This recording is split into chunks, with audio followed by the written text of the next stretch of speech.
महाविकास आघाडीच्या स्थापनेपासून सोबत असलेल्या समाजवादी पक्षानं आज एक धक्कादायक घोषणा केली आहे। समाजवादी पक्षाचे महाराष्ट्र प्रमुख आणि आमदार अबू आझमी यांनी महाविकास आघाडीतनं बाहेर पडण्याचे संकेत दिले। त्यामुळे विधानसभा निवडणुकीनंतर आता हा महाविकास आघाडीला दुसरा मोठा धक्का मानला जातोय।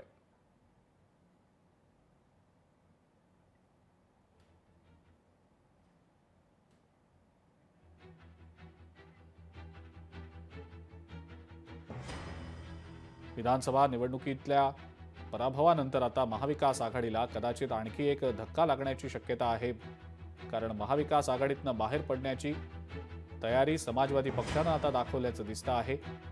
अबू आझमी आणि रईस शेख यांनी तसे संकेतही दिले।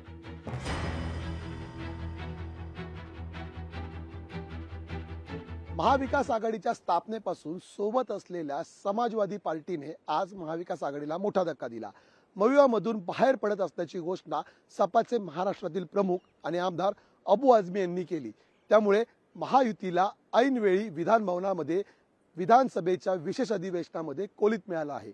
विशेष म्हणजे महाविकास आघाडीमध्ये समन्वयाचा अभाव असल्याचं म्हणत बाबरी मस्जिदीचा मुद्दा समाजवादी पार्टीने पुढे केला आणि याच मुद्द्यावरती शिवसेनेचा ठाकरे गटही आक्रमक होताना पाहायला मिळाला।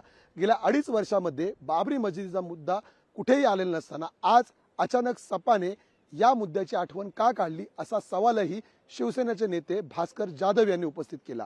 परिणामी समाजवादी पार्टीने मात्र यावरती कुठल्याही प्रकारचं भाष्य न करता थेट महाविकास आघाडीतील समन्वयावरही बोट ठेवलं। परिणामी लवकरच समाजवादी पार्टी ही महायुतीमधील राष्ट्रवादी काँग्रेस अर्थात अजित पवारांना पाठिंबा देण्याची शक्यताही वर्तवली जाते। त्यामुळे विधानसभेच्या या विशेष अधिवेशनामध्ये महाविकास आघाडीला मोठा धक्का मिळालेला असताना महायुतीसाठी मात्र ही आयती संधी मानली जाते। परिणामी समाजवादी पार्टी आता येत्या काळामध्ये काय भूमिका घेते हे पाहणंही तितकंच महत्त्वाचं असेल। कॅमेरामन निकेश मोरेसह मी चेतन नावरे, विधिमंडळ, मुंबई। लोकशाही मराठी ऐका, पहा, जागरूक रहा।